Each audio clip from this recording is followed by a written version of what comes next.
Khilafan bagi Nabi Musa pada kalimat Assalamualaikum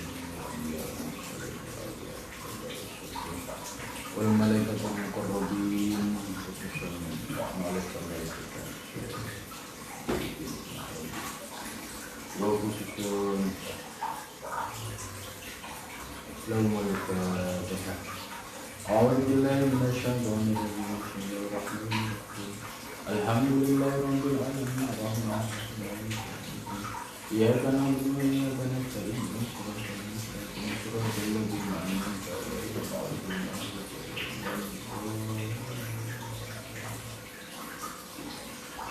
Bismillahirrahmanirrahim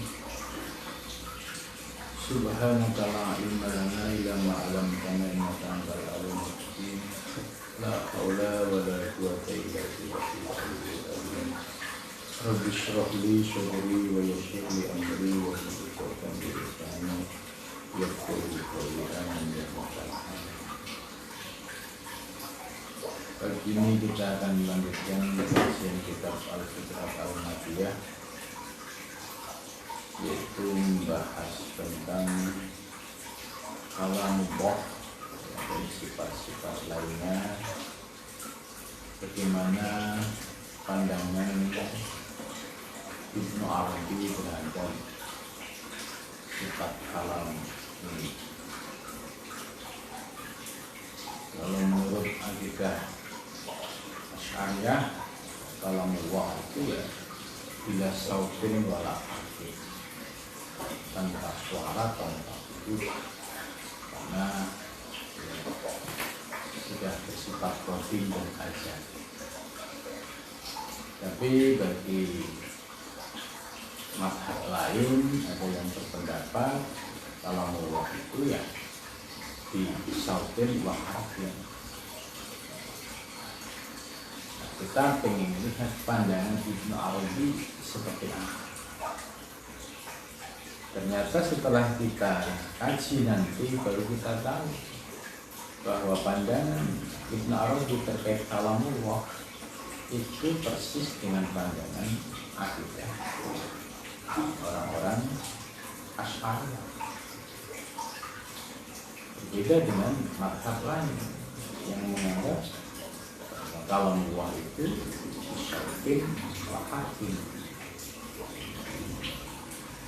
Bismillahirrahmanirrahim. Takallama subhanallahu, takallama berfirman siapa subhanahu maha suci Allah.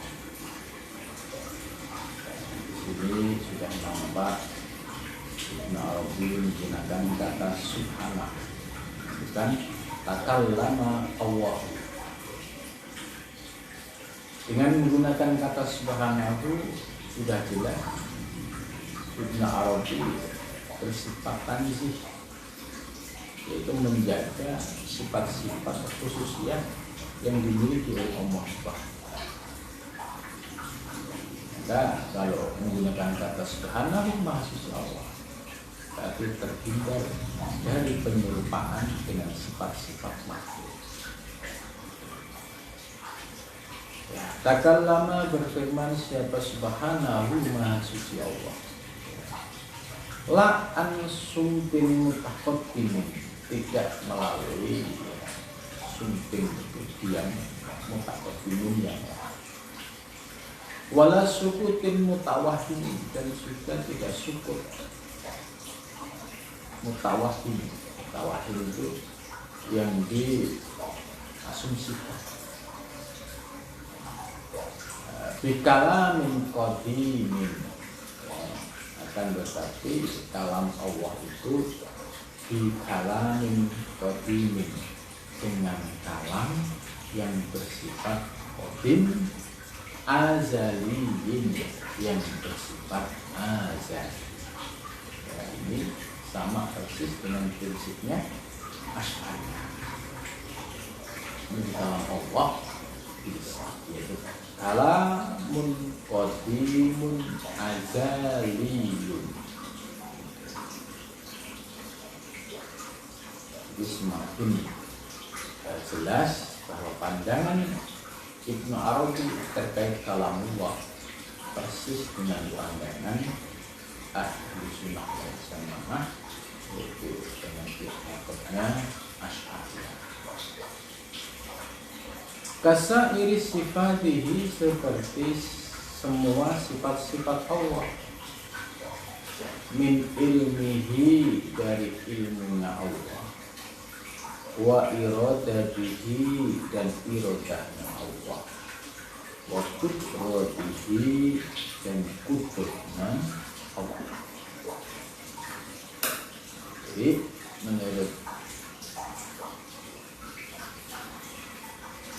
Ibnu Arabi bahwa kasairi sifatihi ini yang dimaksud adalah semua sifat-sifat yang termasuk dalam kelompok sifat ma'ani. Jadi sifat ma'ani mulai dari kudroh, iroda, ilmu, hayang, samah, basor, kalam, 7 sifat ma'ani ini itu memiliki kesamaan dengan kalam, qadim, dan azali. Ini persis kalau semalam kita ngaji kitab At-Tuhfah Al-Mursalah, ya, maksudnya penafsiran Syekh Muhyiddin Pamijahan terhadap Tuhfah Mursalah. Semalam itu sudah dijelaskan oleh Syekh Muhyiddin Pamijahan dan persis penjelasan. Nah, di mana semalam Syekh Muhyiddin Pamijahan memasukkan sifat ma'ani pada posisi sifat wahdah, dan wahdah ini termasuk bagian dari alam qadim yang azali. Maka sifat ma'ani yang ada pada wahdah ini mulai dari qudrah, iradah, ilmu, hayat, samah, ini sifatnya qadim dan azali. Sifat itu nyata bagi Allah Subhanahu wa ta'ala. Dan nanti ketika sifat ini sudah menjadi kenyataan, jadi kalau sifat ma'ani itu sifat yang potensial yang ada dan nyata, tapi belum bentuk realitas. Nah, setelah bentuk realitas itu namanya sudah maknawiyah.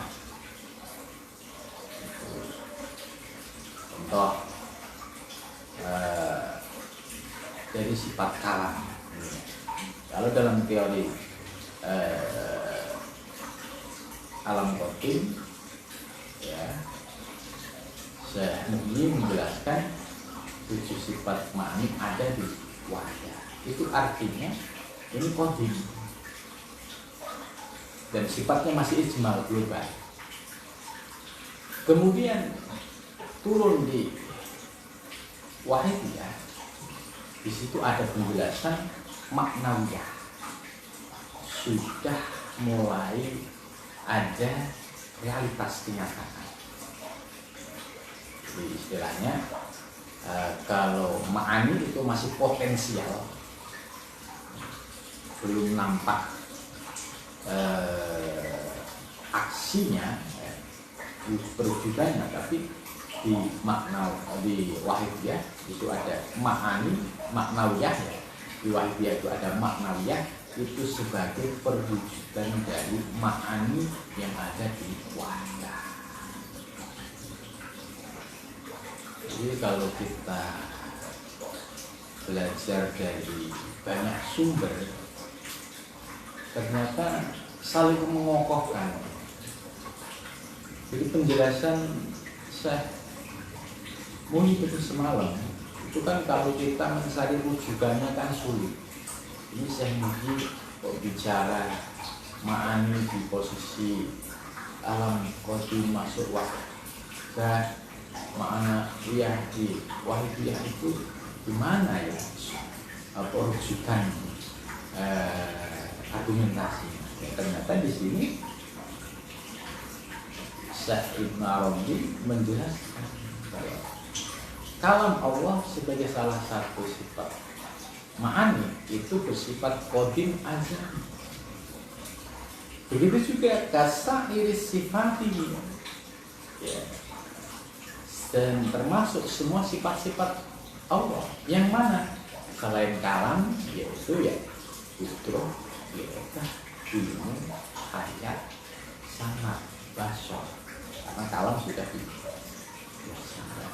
Baru ketika di alam wahidiyah itu sudah mulai ada perwujudan yang disebut sifat ma'nawiyah.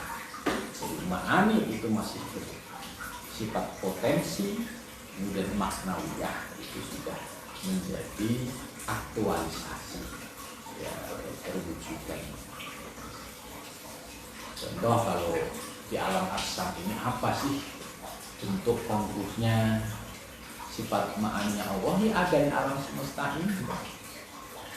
Ini kalau nggak ada kudrah kuasa Allah, ya nggak mungkin ada alam semesta. Tidak ada kehendak Allah, nggak mungkin ada alam semesta. Maka ketika sudah wujud alam semesta yang kita lihat, kita rasakan ini, itu sebagai bentuk kenyataan dari sifat ma'nawiyah. Maka ma'ani bersifat qadim dan azali, ya, kemudian di wahidiyah itu grand desainnya itu sudah disusun secara rapi, ya, grand desain tentang rencana besar alam semesta. Nah, kemudian setelah masuk ke alam kudus menjadi perwujudan alam semesta ini, nah, itu sudah sebagai bentuk madhar atau tajallinya, ya. Kallama bihi Musa, contoh ini, ya. Kallama berfirman siapa Allah bihi dengannya Musa pada Nabi Musa. Kallama bihi ay bi kalamillah Musa kepada Nabi. Jadi Allah berdialog atau berdiskusi, berfirman kepada Musa alaihi salam. Jadi kalamnya Allah kepada Nabi Musa itu sudah posisinya sudah ma'nawiyah. Tapi ketika di azali itu sifatnya qadim. Ketika sudah Allah berfirman kepada Musa itu sudah posisinya ma'nawiyah. Jadi kalam menjadi mutakallim. Samahu memberi nama siapa Allah pada, ya, kalam dengan istilah at-tanzil. At-tanzil itu nama dari kalam Allah. At-tanzil yang turun, maksudnya kalam Allah yang turun dari wilayah qadim menuju wilayah kudus. Wazabur dan zabur. Zabur ya, dulunya qadim kemudian sudah turun di muka bumi, ya, namanya Zabur. Wa Taurat dan Taurat. Wal Injil dan Injil. Ini yang disebut kitab-kitab samawi. At-Tanzil ini sebagai nama lain dari Al-Quran. Injil, Zabur, Taurat dan Injil. Jadi disebut kitab Allah. Ini disebut, ya, perwujudan dari kalam Allah yang qadim menjadi wujud yang nyata. Maka disebut sebagai ma'nawiyah.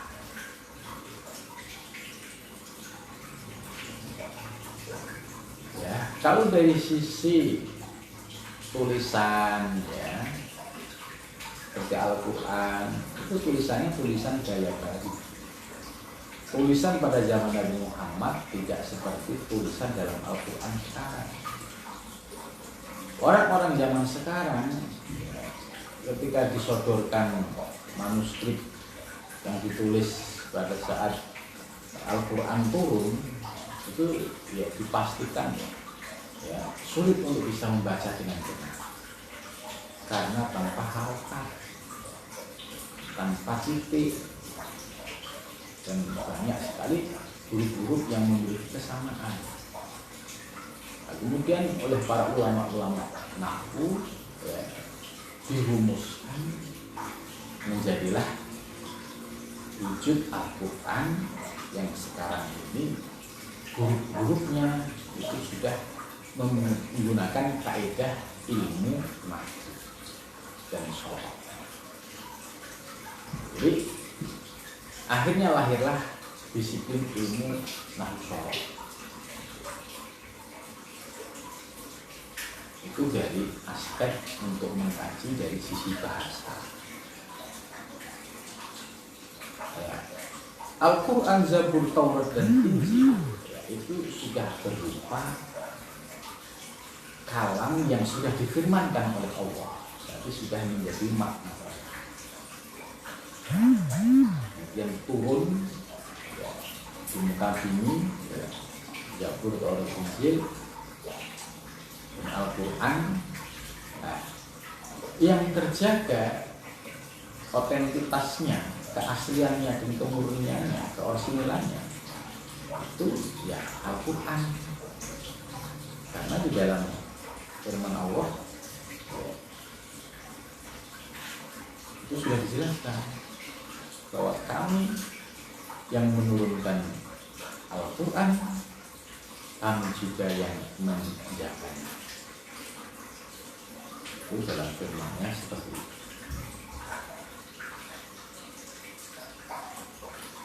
Inna nahnu nazzalna dzikra wa inna lahu lahafidz. Jadi ada jaminan. Nah, sementara Injil ini dalam sejarahnya itu kurang lebih setelah 2 abad ya. Setelah 2 abad dari meninggalnya Nabi Isa itu baru dilakukan pembukuan. Pada era awal ada 4 orang yang menyusun kitab Injil. Ada 4 tokoh. Nah, 4 tokoh ini ternyata terjadi perbedaan. Ada salah satu yang masih otentik ya, di antara 4 ini, dan itu yang disebut sebagai Injil yang murni, karena masih berani menyebutkan tentang kerasulan Nabi Muhammad. Dengan yang lain itu berhapus. Dan dalam perkembangannya Injil ini juga semakin banyak sekali penafsiran. Nah, Al-Quran ini terjaga sebab setiap orang melakukan penyimpangan atau sengaja menambah satu kata atau satu huruf atau satu harokat dalam Al-Quran itu pasti ketahuan. Sebab Al-Quran dijaga oleh Allah dan penjaganya nyata, yaitu para penghafal Al-Quran dan orang-orang yang ahli ilmu nahwu itu sebagai bentuk orang-orang yang menjaga Al-Quran. Ada orang yang melakukan penyimpangan, ada satu ayat yang dibuat, itu pasti ketahuan. Maka di sini menggunakan nahnu, inna nahnu nazzalna, nahnu itu kami. Ya artinya ya di muka bumi ini melalui penghafal-penghafal Al-Quran, mereka juga punya peran untuk menjaga kemurnian Al-Quran. Nah, Al-Quran, Taurat, Injil, Zabur yang masih ori, yang masih baik murni, itu ajaran-ajaran sama. Kalau Al-Quran itu lebih sempurna, menyempurnakan dari kitab-kitab terdahulu. Maka ajaran yang ada di Zabur, Taurat, Injil itu semua sudah dikompilasi dalam Al-Quran. Jadi Al-Quran itu sudah komplit. Apa yang diajarkan di Zabur, Taurat, dan Injil itu ada di Al-Quran. Ya.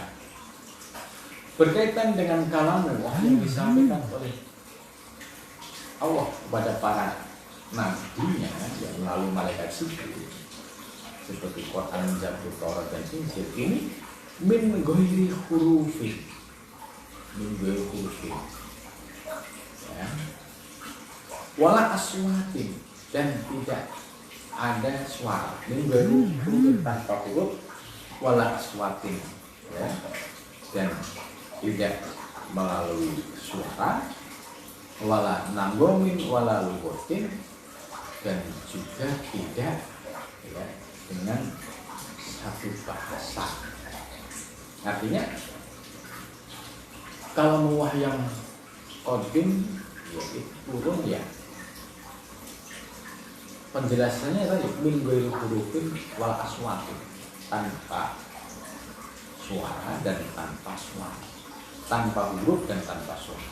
Ini menunjukkan bahwa prinsip yang dipegang oleh Syekh Ibnu Arabi ini adalah Asy'ariyah. Karena Asy'ariyah keyakinannya bahwa kalam qadim azali, kemudian min ghairi hurufin wala aswatin. Jadi tidak ragu lagi bahwa Ibnu Arabi, ya, dasar pemikirannya adalah Asy'ariyah. Bahwa khaliqul aswat, bahkan dinyatakan Allah itu pencipta semua suara. Wal huruf, dan huruf, Allah penciptanya, pencipta suara dan pencipta huruf. Maka jangan sampai salah yang disebut min ghairi hurufin wala aswatin, itu artinya ya Allah berfirman, ya, kepada para nabi, ya, seperti itu. Nah, kemudian setelah nabi mendapatkan wahyu tadi, kemudian diucapkan oleh para nabi, akhirnya barulah menjadi huruf, menjadi aswat. Iqra bismi rabbikal ladzi khalaq. Iqra. Ya. Ini sudah keluar kalimat dari siapa? Dari manusia yang termasuk makhluk yang baru, ketika diucapkan, ya sudah keluar huruf dan suara. Tapi ketika dari sumber aslinya, itu penjelasannya seperti tadi, kalamun qadimun azaliyun min ghairi hurufin wala aswat. Sebab apa? Bal huwa khaliqul aswat, karena Allah ini yang menciptakan semua suara. Ya. Jadi jangan sampai manusia punya pemahaman dan keyakinan kalau dia bisa bicara bersuara, yaitu atas kondisi fisiknya semata, tidak. Ya, misalkan punya kita suara bagus, struktur organ yang bagus, tapi kalau organ tidak keluar suaranya, tidak. Karena di dalam suara itu ada ruh. Kalau nggak ada ruh, ya nggak akan keluar suara. Buktinya orang yang dicabut ruhnya oleh Allah, organnya normal, pita suaranya ada semua, tetapi ruhnya diambil, buktinya nggak bisa bersuara. Artinya bahwa ya khaliqul aswat, pencipta aswat suara, wal huruf dan keluar huruf, yaitu Allah, yaitu Allah. Jadi tetap bisa melacak asal usulnya supaya akidah kita tetap bisa memandang kepada Allah Subhanahu wa Ta'ala. Kemudian wal-lughah dan bahasa. Yang menariknya kalau Al-Quran itu kan menggunakan satu bahasa Arab. Kemudian kalau artinya baru boleh diterjemahkan ke dalam lintas bahasa. Tapi kalau Al-Qurannya ya tetap menggunakan bahasa Arab. Fakalamuhu, maka bermula kalamnya Allah Subhanahu Maha Suci Allah, min ghairi lahatin wala lisanin. Kalam Allah Subhanahu wa Ta'ala yaitu tanpa dengan istilahnya pita suara, wala lisanin, dan juga tanpa lisan. Ya, ini bedanya antara Allah dan makhluk. Ya, kalau Allah kalamnya tanpa melalui pita suara dan juga melalui tanpa lisan. Itu kalam Allah. Sedangkan kalamnya makhluk itu seperti manusia. Ya. Itu kalamnya harus melalui tadi pita suara. Kalau pita suaranya rusak, ya otomatis nggak akan keluar suara yang indah. Nggak ada lisan, ya nggak bakalan bisa. Bagaimana kalau lisannya terkunci? Dari disinilah mulai ada pemahaman bahwa kalamullah yang qadim, yang azali, itu benar-benar min ghairi hurufin wala aswatin, dan juga min ghairi lahatin wala lisanin, tanpa melalui perantara pita suara dan juga tanpa melalui lisan. Ini kalam Allah yang bersifat qadim. Sedangkan yang kudus ini posisi makhluk, itu harus melalui tadi pita suara dan juga harus melalui lisan. Dan di balik itu ada sebagai penggerak utamanya, yaitu ruh. Orang pita suaranya normal, kemudian lisannya normal, tapi nggak ada ruh, ya kita tidak bisa keluar suara. Buktinya kalau ada orang yang sudah diambil ruhnya oleh Allah, orang yang sudah meninggal, mulutnya dibuka-buka tetap nggak bisa bersuara karena penggerak utamanya ruh. Dan ruh min amri rabbi, ruh itu sumbernya dari Allah Subhanahu wa Ta'ala. Kan tadi Ibnu Arabi sudah menjelaskan bahwa khaliqul asfat, pencipta suara dan huruf, yaitu Allah Subhanahu wa Ta'ala. Kama ana sam'ahu, sebagaimana bahwasanya pendengaran Allah min ghairi akmihatin, tanpa dengan lubang telinga. Ya. Jadi samanya Allah itu sama tanpa melalui sebuah sarana. Ini samanya Allah. Sedangkan samanya manusia itu harus melalui struktur daun telinga sampai dengan organ-organ yang ada di dalam telinga ini. Kalau kondisinya normal, dia akan bisa menangkap suara-suara yang didengar. Kalau kendang telinganya rusak, otomatis walaupun ada telinganya nggak bakal berfungsi. Dan ditambah lagi, Kalau ruh nggak ada, ya sudah nggak berfungsi lagi. Ya, fungsinya tadi, ada orang meninggal diteriak-teriakin ya, sama keluarganya, nggak akan bisa dengar karena ruhnya sudah hilang. Artinya semua organ-organ ini bisa bergerak aktif kalau ada ruh, dan ruh itu min amrillah. Jadi jangan sampai kita melupakan Allah. Kita bisa mendengar. Ini kalau nggak diberikan anugerah Allah, ya nggak bakal bisa mendengar. Artinya pendengaran hamba, ya hakikatnya, yaitu dengan pendengaran Allah.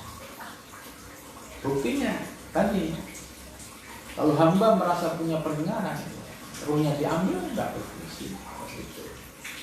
Ya, maka orang yang bisa berpikir, oh ya, telinga ini anugerah dari Allah, kemudian bisa mendengar suara-suara yang indah di alam semesta ini, ya, hakikatnya ini adalah semua fasilitas dari Allah Subhanahu wa Ta'ala. Jadi ini Ibnu Arabi itu jelentreh gitu, jelentreh itu menjelaskan secara gamblang detail supaya kita itu sadar. Ternyata fasilitas-fasilitas yang ada di dalam diri kita itu, ya, ini bukan milik kita. Ya. Wala udunin, dan juga bukan dengan telinga. Ya, jadi pendengaran Allah min ghairi asmihatin wala udunin. Nah, ini berbeda. Kalau pendengaran makhluk, ini mafhum mukhalafahnya harus dengan daun telinga, harus ada lubang telinga. Tapi harus dipahami, walaupun ada daun telinga, lubang telinga, kandang telinga normal, kalau nggak ada ruh ini milik Allah juga tidak berfungsi. Artinya ini bisa berfungsi mendengar kalau ada ruh, dan ruh min amri rabbi. Jadi baru menyadari, oh ya semua ini milik Allah juga ya. Kama ana basyaru, sebagaimana basyarnya Allah, penglihatan Allah. Penglihatan Allah bukan seperti penglihatan manusia. Ya. Penglihatan Allah, ya, tak terbatas oleh ruang dan waktu. Anna basyaruhu, sesungguhnya basarnya Allah min ghairi hakatin. Basarnya Allah, penglihatan Allah tanpa dengan biji mata. Ya. Kalau manusia kan beda. Biji matanya ini diambil, ya sudah nggak bisa. Biji mata ada, tapi kelopak mata atau ada gangguan di kelopak mata juga bermasalah, nggak bisa berfungsi juga. Nah, dari sini kita menyadari, ya, bahwa basornya Allah, penglihatan Allah itu jangan dipahami seperti penglihatan makhluk. Penglihatan makhluk tergantung dengan sarana-sarana pendukung. Kalau matanya, kornea mata rusak, pasti tidak akan bisa melihat. Itu secara fisik. Masih tambah lagi, ada kornea, semua komplit, nggak ada ruh, juga mampet. Pandangan mata tidak bisa melihatlah. Pandangan Allah itu terlepas dari perantara alat-alat seperti itu. Jadi artinya jangan sampai di sini Ibnu Arabi sudah menjelaskan, jangan sampai mencampur adukkan dalam hal akidah, ya, bahwa Ibnu Arabi tetap menjaga sifat tanzih Allah. Ya, jadi basornya Allah tidak dengan mata dan kelopak mata. Samanya Allah tidak dengan, ya, lubang telinga dan telinga. Ini menunjukkan sifat tanzih Allah. Jadi ini kalau ada orang yang masih salah paham dengan ajaran Ibnu Arabi, ini berarti ya memang dia memiliki paham yang salah. Paham yang salah disebabkan apa? Karena ya tidak pernah mengakses sumber aslinya.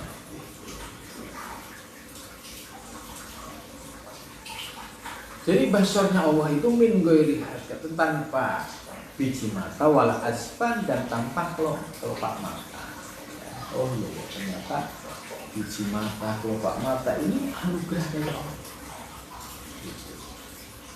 Jadi kita kalau bisa melihat itu yang ada subhanallah, bisa mendengar subhanallah, tasbih semua kalau kita sadar, gitu kan.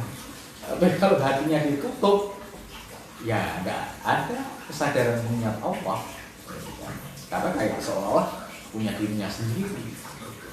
Jadi Ibnu Arabi itu menggugah kesadaran ya diri kita, istilahnya jelaskan secara gamblang ya bahwa pendengaran penglihatan kita ini semua kembali kepada Allah. Allah Khalidul Aswad wal Qulub.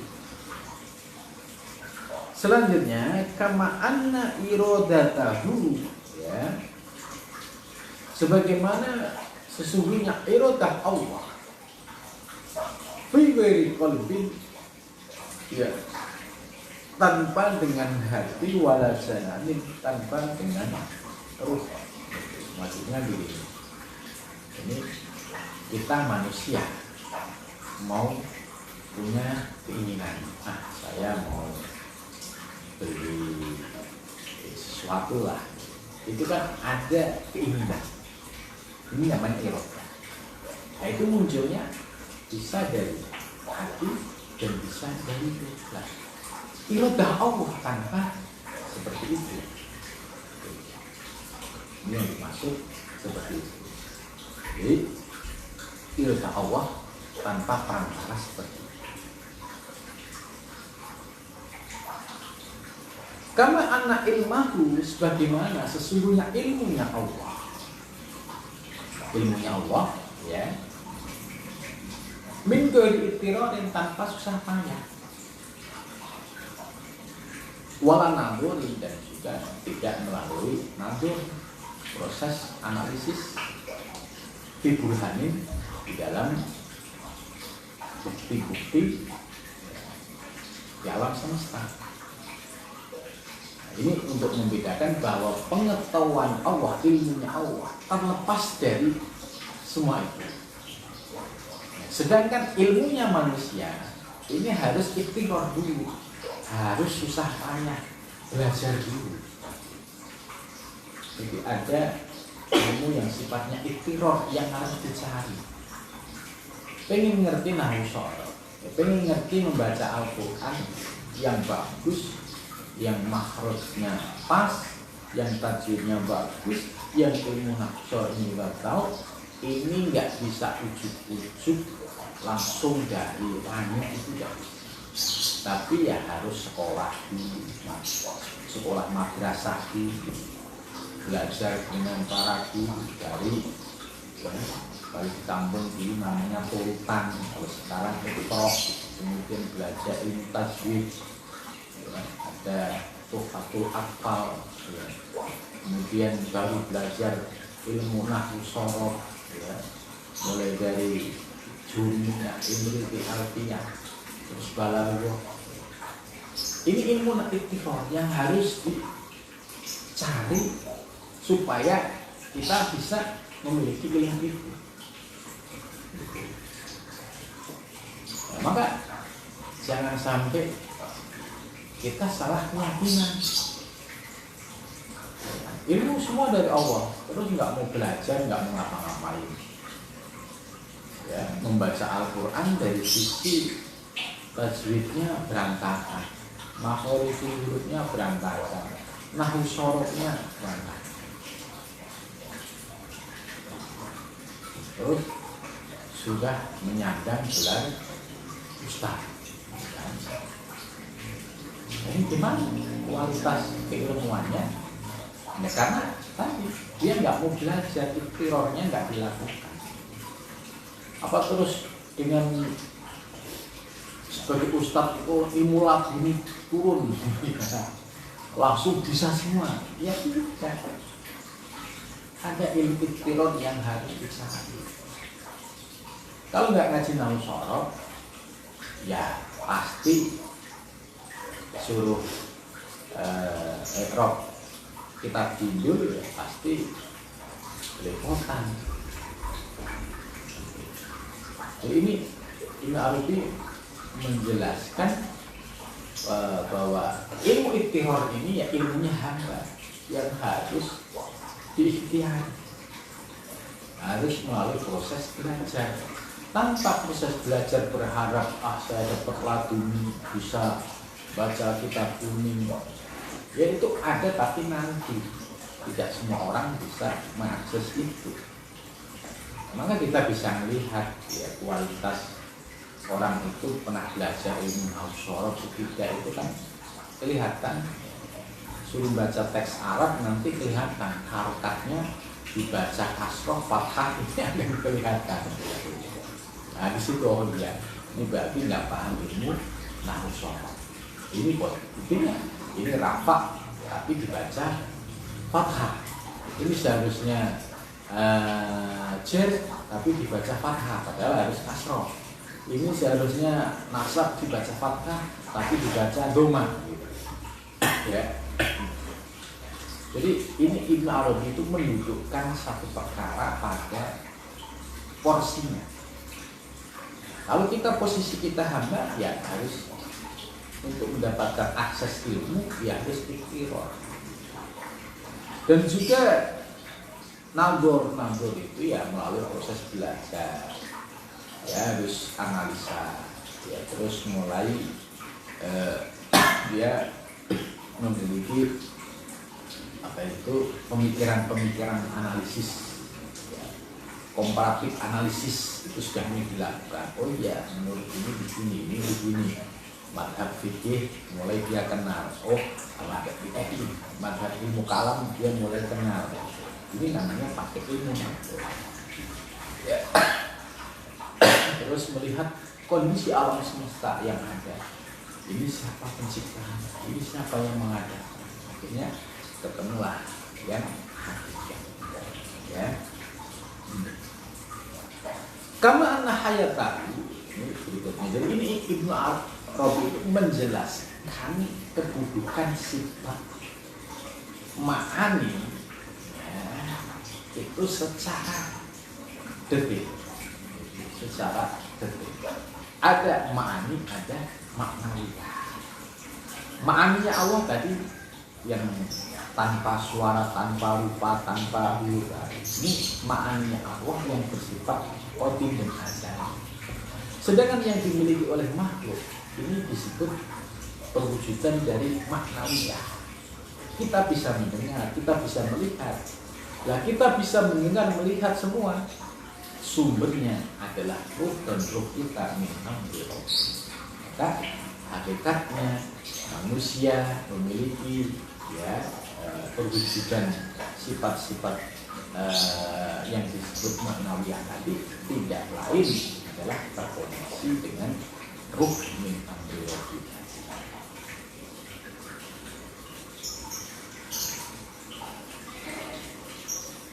Kama anna hayatahu, sebagaimana bahwa hayatnya Allah ya, hidupnya Allah min ghairi bihari tazwifi qalbin, dan tanpa melalui ya istilahnya hayatnya Allah itu tanpa melalui sebuah ini tanpa istilahnya ini bihari tazwifi qalbin, yaitu melalui proses basyariah manusia. Contohnya manusia itu disebut masih hidup kalau urat nadinya itu masih ada gerakan. Oh masih hidup nih. Ini berarti kan ada saraf. Lah hadatnya Allah tidak dengan semua itu. Hadasa an-ibtizahil arkan, dan juga bukan dari percampuran dari semua sudut atau fisik. Kalau kita ini kan sudah ada konstruksinya, ini bagian kepala, leher, badan, tangan, kaki, dan ruh itu nyata di dalam diri. Dan kemudian ini artinya ruh Allah tidak bisa dipahami dengan ruh manusia, karena ruh manusia suatu saat bisa diambil. Manusia hidup ini hidupnya karena ada ruh. Ruh ini ada di dalam diri manusia, maka sifat-sifat melihat, mendengar itu semua menjadi hak. Tapi ruh diambil, ya semua akhirnya tidak bisa normal, tidak bisa berfungsi dengan baik. Karena anadahu la takbil ziyadah wa nusrah. Begitu juga tentang zatnya Allah tidak bisa menerima tambahan dan kurangan. Berbeda dengan zatnya manusia, ada tambahan, ada kekurangannya. Subhanahu, ini kalimatnya Ibnu Arabi ini luar biasa. Subhanahu maha suci Allah, subhanahu maha suci Allah.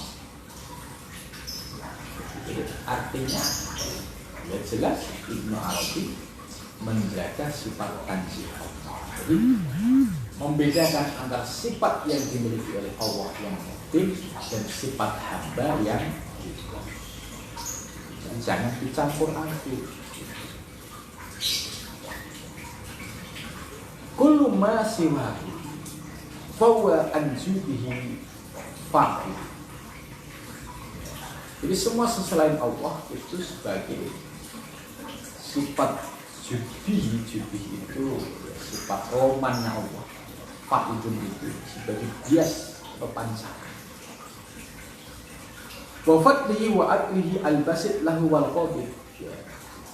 Jadi sifat fadlnya Allah, adilnya Allah, ada sifat yang basit.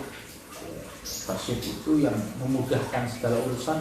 Wal qadir itu sifat yang menutup, mengunci. Itu juga sifat-sifat Allah. Akmalu sunni alam, paling sempurna sebagai pencipta alam, wa abda, dan yang mengadakan. Hina aujadahu, ketika Allah mengadakan dari tidak ada menjadi ada. La syarika lahu fi mulki, tidak ada sekutu bagi Allah di dalam kerajaannya. Di dalam kerajaannya tidak ada sekutu selain Allah. Wala mudabbiru ma'ahu fi mulki, dan tidak ada yang mengatur serta Allah di dalam kerajaan. Idza an'ama fa'ma fadzalika fadluhu, dan ketika Allah memberikan anugerah nikmat, dan itulah sebaik-baiknya nikmat dan anugerah Allah. Kemudian kullu ma siwahu tahta sultani qahri, dan segala sesuatu selain Allah itu di bawah kekuasaan sifat qaharnya Allah. Jadi sesuatu selain Allah, berarti alam semesta ini tahta sultan qahri, di bawah kekuasaan sifat qahar. Jadi ya, tidak ada yang lebih kuasa selain Allah. Maka kalau ada orang yang merasa kuasa di muka bumi ini, berarti dia mulai sombong. Kalau dia sudah sombong, pasti akan terpelanting. Ya, korun, dia merasa punya kuasa. Fir'aun juga sama, dia merasa punya kuasa, kekuasaan, sampai menjadi ngaku seperti. Akhirnya dibantai oleh. Begitu juga orang-orang yang diberikan kedudukan di dunia ini, kok sampai muncul kesombongan, keangkuhan, itu pasti akan diturunkan oleh Allah. Ini bisa hal lain seperti itu. Jadi segala sesuatu selain Allah itu tahta sultan, di bawah kekuasaan sifat Tuhan. Wa mutasirrifun an iradatihi wa amrihi, dan Allah yang menghendaki semua iradah yang ada di alam semesta ini. Wa huwal mulhim, Allah yang memberikan ilham nufusal mukallifin yaitu pada jiwa-jiwa orang-orang mukallaf, baik at-taqwa berupa ketakwaan, wal fujur dan kesesatan. Suka-suka Allah menghendaki si A jadi orang yang bertakwa, ya Allah punya kehendak. Menghendaki si B menjadi orang yang sesat, ya bagi Allah punya kehendak. Nah, kemudian selanjutnya ada penjelasan yang lebih menarik, yaitu falkul tahta tasrifi asma. Jadi semua yang ada di alam semesta ini di bawah, yaitu kehendak tasrif asma ini, nama Allah. Waqaf dutun tahta asma balaihi, waqaf dutun tahta asma alaihi, wal arada subhanahu ayyakunal alam dulu sa'idan lakan. Jikalau Allah berkehendak alam ini menjadi sa'id baik, akan niscaya terjadi. Gitu. Jadi suka-suka Allah. Sakian atau semua celaka, ya pasti terjadi. Lama kan nabi dari tulisan. Lakin nahu subhanahu wa ta'ala, akan tetapi Allah subhanahu wa ta'ala lam yurid, tidak berkehendak fakana kama arada. Maka yang ada di alam semesta ini ya sudah sesuai dengan kehendak Allah yang ada.